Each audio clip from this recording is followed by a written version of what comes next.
warahmatullahi wabarakatuh.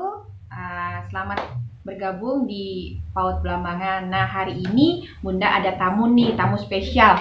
Tamunya yang luar biasa. Ada Bu Andrina Marcelina. Nah, beliau ini adalah ownernya dari Yayasan Matahari Banyuwangi. Nah, kali ini kita mau membahas tentang gimana sih Bu pola asuh yang benar selama masa pandemi. Terkait kan selama ini masa pandemi belajar di rumah.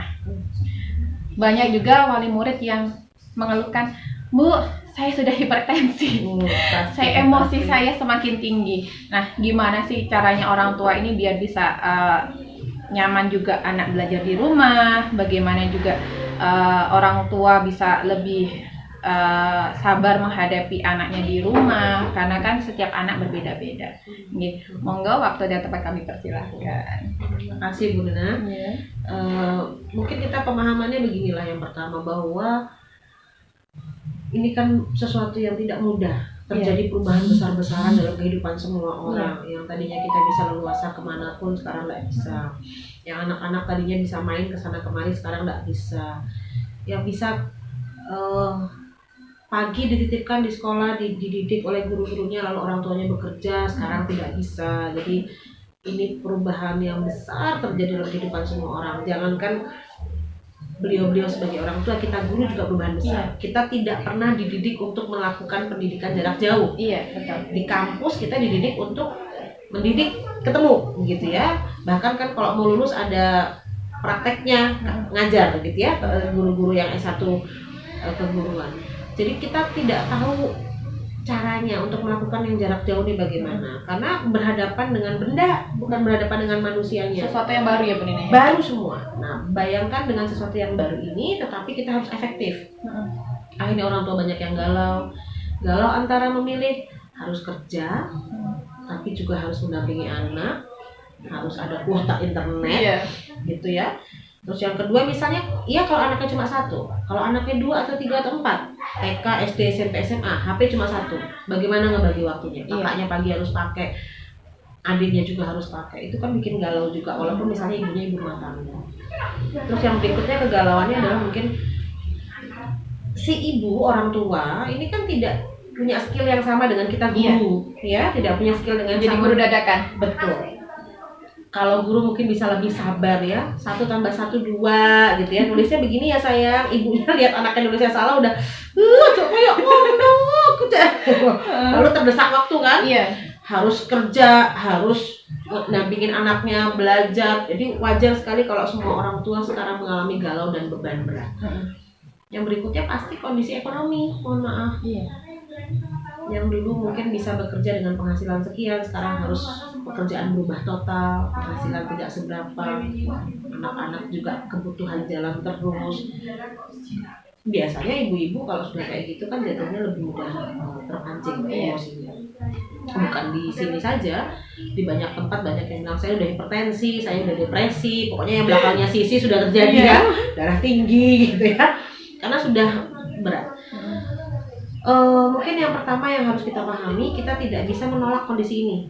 Ini kondisi yang Allah berikan, mau bagaimana. Yang kedua yang kita lakukan, daripada kemudian kita mengutuki kondisi ini, kita kutukin kenapa begini, kapan selesai, kita berjalan dulu dengan apa yang kita mampu. Kita usahakan dengan semampunya, tanpa kemudian mengeluhkan. Karena kalau mengeluhkan nanti panjenengan tambah lagi, udah capek, galau, bingung, cemas, ditambah lagi sambatan setiap hari, tambah bingung. Asumsikan begini. Guru-guru punya skill dan kemampuan, ibu-ibu punya tenaga. Sekarang kita hanya bagi 2 saja, bukan berarti guru lepas tangan, kan begitu ya? Kan banyak soalnya yang bilang, nek sing ngajari ibu EDW gurunya terus ngapain gitu ya. Jangan dibilang, karena guru-guru juga pasti mengalami kebingungan harus apa, ketemu nggak boleh, nggak ketemu bingung gitu ya. Gimana stimulasinya? Yang dulu kita misalnya dia salah cara memegang pensilnya, kita bisa pegang tangannya gini loh sayang yang benar. Sekarang kan harus lewat media kamera, terhalang oleh layar itu kita. Belum lagi kalau anak-anaknya yang perhatiannya gampang teralih, baru diajarin sayang ini ayah, anaknya baru 2 kali ngomong udah hilang di depan kamera, udah nggak ada gitu ya. Kita gabut ngomong sama kamera gitu kan, ngomong sendiri. Nah itu yang kemudian anak-anak tidak bisa memahami. Orang tua juga akhirnya terpancing emosinya, marahlah. Kalau jadi intinya tadi kita berbagi tugas. Sekarang tidak bisa lagi saling menuduh, saling menyalahkan, saling kemudian enak saya gurunya nggak ngapa-ngapain, saya ngajar ya aku dewe misalnya gitu. Atau guru kemudian mengatakan tuh kan baru ngajarin satu udah bingung, coba kita dulu 20. Jadi kan semua saling mencari pembenaran begitu. Itu juga tidak bisa lagi kita lakukan. Sekarang kita berbagi tugas. Intinya begini, Bu guru punya ilmunya tapi tidak punya tenaganya. Orang tua ada tenaganya, belum ada ilmunya. Itu aja, kita bagi duanya. Mungkin yang perlu kita lakukan sekarang adalah yang pertama, sebelum melakukan kepada anak, ibu guru transfer ilmunya ke orang tua dulu. Gitu. Jadi sehari sebelumnya bikin kelas-kelas kecil pelatihan orang tua gitu ya. Jadi tiap Sabtu saya di yayasan tuh mengusahakan tiap Sabtu, mengusahakan sekali. Jadi orang tua ketemu, kita ngobrol lewat media video call, media Zoom gitu ya. Ketemu ngobrol. Nanti Senin sampai Rabu materinya ini loh Bu, Selasa itu mungkin gitu ya. Jadi mulai bisa kita berikan gitu. Lalu kemudian orang tua nanti akan berarti media yang harus kami siapkan ini dan ini ya Bu ya. Jadi kami akan lakukan ini ya Bu ya. Nah itu mungkin akan membantu orang tua untuk menyiapkan. Lalu nanti di hari Sabtu Seninnya evaluasi dengan orang tua. Misalnya Bu Dina, nanti guru-guru lain tetap jalan sama anak-anak. Kemarin yang bisa di mana ya Bu, yang nggak bisa di mana. Jadi tata laksana itu yang perlu dibantu. Sementara mungkin itu yang perlu kita lakukan, karena satu, anak-anak pasti penuh kebosanan. Yang kedua, orang tua juga pasti bingung dan lelah dan capek dan marah. Kalau sistem belajarnya juga nggak nyaman, orang tua juga nggak dibina, guru-guru juga tidak mentransfer ilmunya, yang jadi kelas terus. Makanya kalau gurunya manut ya, kalau sama orang tuanya nggak berbeda. Karena tadi bisa jadi orang tuanya tidak paham bagaimana cara menerapkan ilmu-ilmu ini kepada anaknya. Terus ini Bu Nina, terkadang itu kan juga orang tua nih ketika kita berikan pembelajaran dari rumah, kadang kita kasih pembiasaan.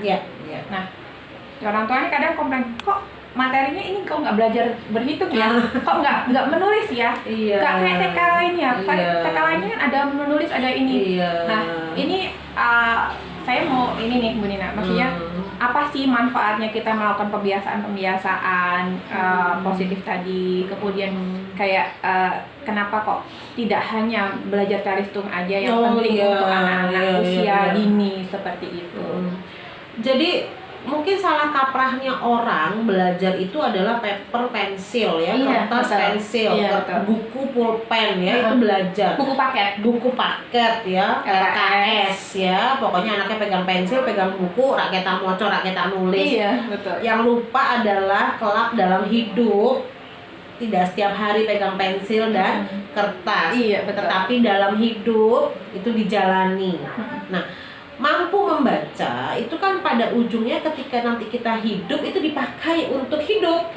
Contoh misalnya paling gampang saja, cara bikin kopi instan atau dalgona atau apa yang sekarang lagi keren ya.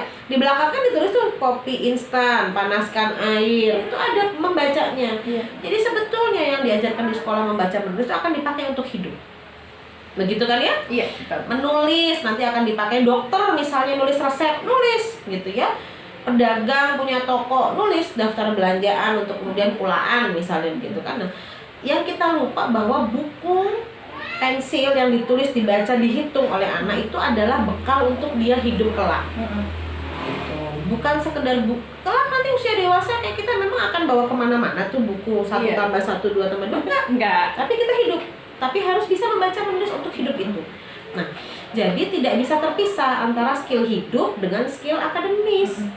Kalau sekarang, kenapa guru-guru mungkin memberikan skill hidup? Karena akan sangat sulit mengajari membaca menulis dengan layar begini. Bukan hal gampang. tadi ini kan salah satu ikhtiar kita cari jalan keluar. Latih skill hidup dulu yang kemudian nanti akan dimasukkan materi-materi belajarnya. Contoh, anak bisa diajarin, ayo ini ada kangkung, mana daunnya, dipotek. Itu melatih motorik halus agar nanti kalau dia pegang pensil luas.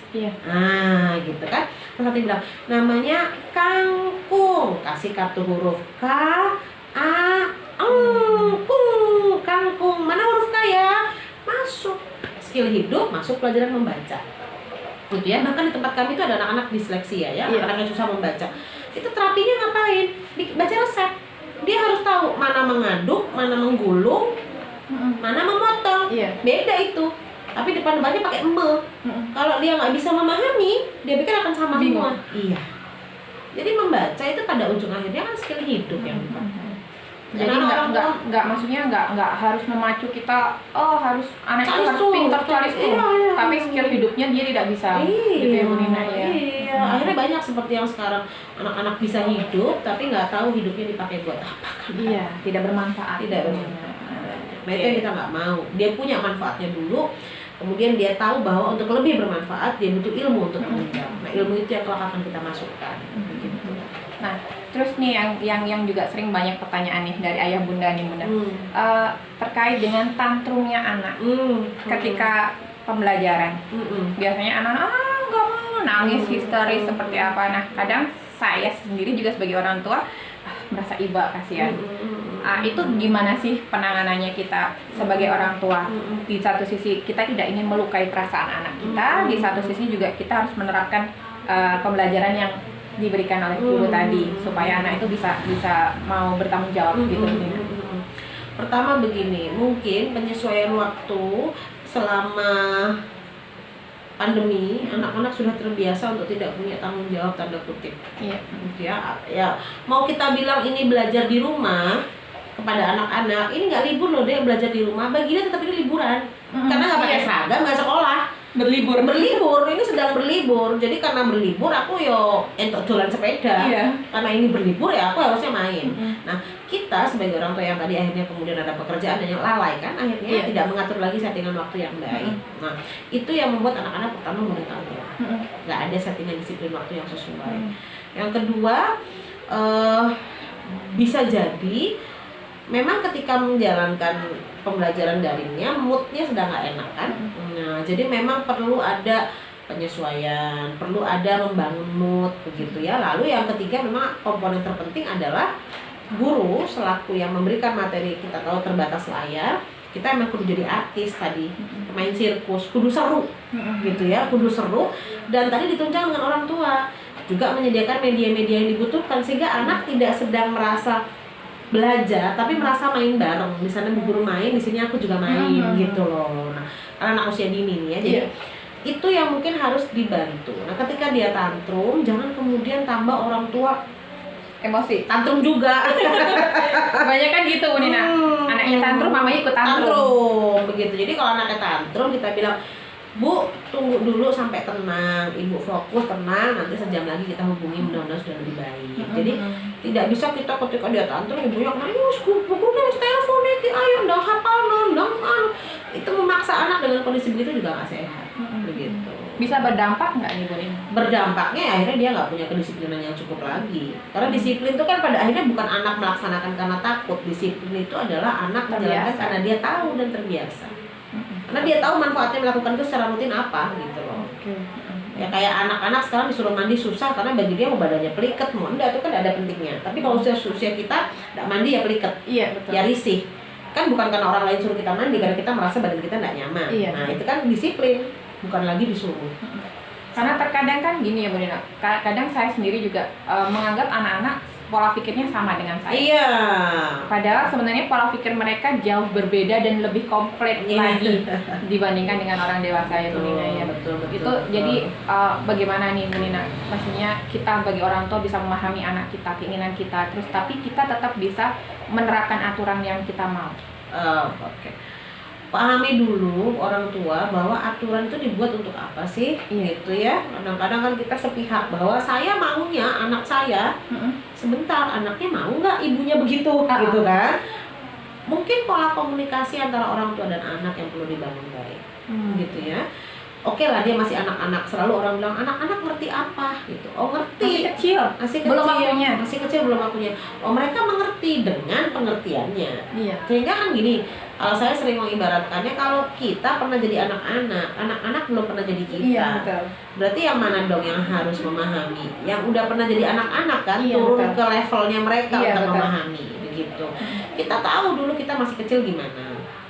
Sehingga kita tahu juga kita dulu ngeyelnya karena apa. Kita pernah jadi anak-anak, kan dia belum pernah jadi kita. Dia nggak ngerti kenapa harus masak, harus nyuci, belum paham. Sehingga kita turun ke levelnya mereka, memahami kondisinya.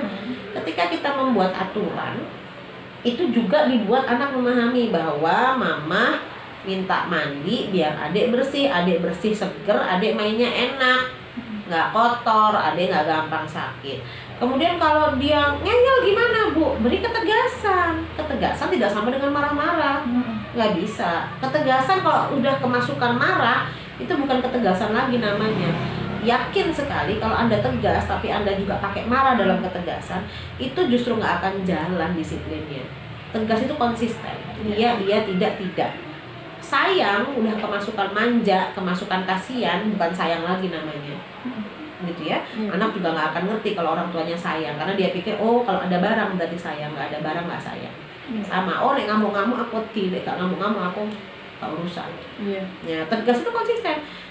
Adek habis ini mandi habis boleh main. Nangis enggak, selesaikan nangisnya, kalau enggak tetap mandi dulu. Jadi nanti oh ate nangis, ate ngamuk, nek aku sih kudu atus ya.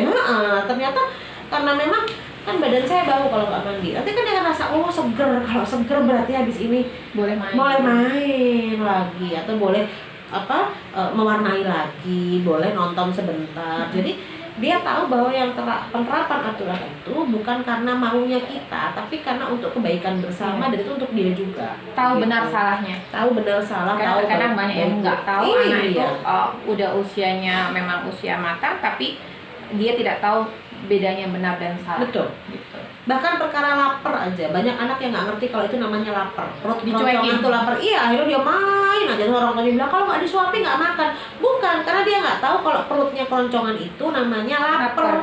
Dia nunggu makan itu kalau disuapin. Sehingga asumsi dia makan itu hanya kalau disuapin. Bukan karena ada waktunya, bukan karena ada perasaan perutnya nggak enak.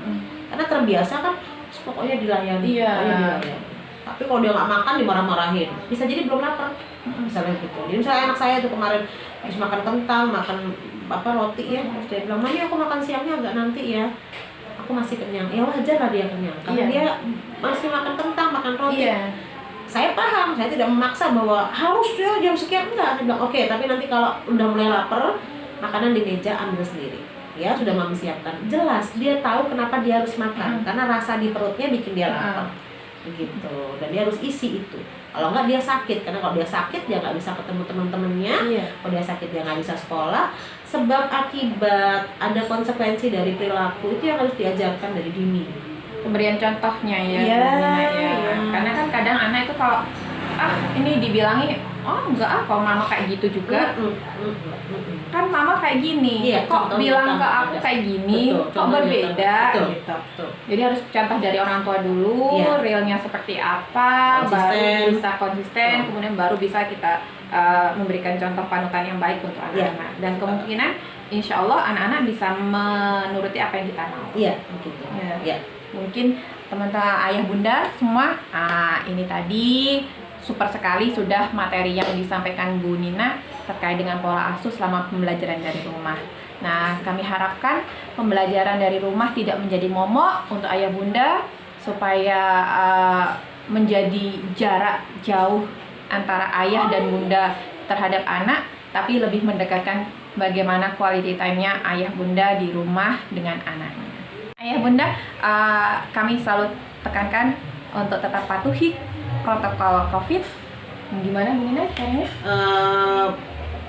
Kalau kami itu ya, jadi cuci tangan gitu ya dengan sabun, karena hand sanitizer itu hanya alat bantu. Lebih baik adalah mencuci tangan dengan sabun dengan air mengalir. Kemudian tidak boleh lupa kemana-mana menggunakan masker, kemudian menjaga jarak, kemudian Mungkin semua protokol kesehatan dipatuhi. Bila badan tidak nyaman atau sudah mulai merasa tidak nyaman, harus istirahat, misalnya begitu ya. Anak-anak diajarkan protokol kebersihan, pulang ganti baju, mandi gitu ya. Lalu kemudian tidak berkerumun banyak di tempat-tempat umum. Mungkin hal-hal seperti itu yang perlu kita latih juga pada anak-anak, termasuk orang tuanya memberi contoh.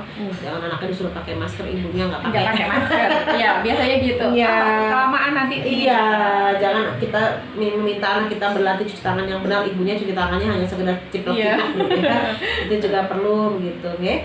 Kemudian hidup sehat, olahraga, makan sehat, istirahat cukup, itu sangat dibutuhkan.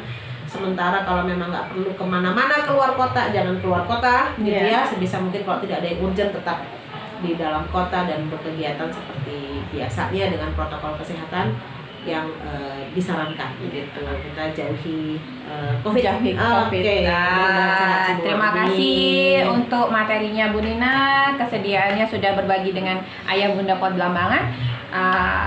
Semoga Bu Nina selalu sehat, tim Yayasan Matahari juga selalu diberikan kesuksesan, dan juga kami salam untuk teman-teman kami yang spesial karena Bu Nina juga Yayasan Matahari ini teman-teman, ayah bunda bisa misalnya ada anak-anak ayah bunda yang mempunyai sesuatu yang spesial, kebutuhan khusus, bisa langsung datang ke Yayasan Matahari. Di mana Bu Nina alamatnya? Alamatnya di Perum Taman Puring Asri, Sobo. Iya. Blok G nomor 10 sampai 12. Iya. Nah, teman-teman bisa ajak ayah bundanya di sana, bisa psikotes juga, bisa juga terapi, bagaimana caranya yang misalnya ada keterlambatan berbicara dan lain sebagainya, bisa langsung datang ke Yayasan Matahari untuk bertemu dengan Bu Andrina Pasrina. Super sekali, terima kasih. Salam dari kami, jaga kesehatan, patuhi protokol, dan Assalamualaikum warahmatullahi wabarakatuh. Salam.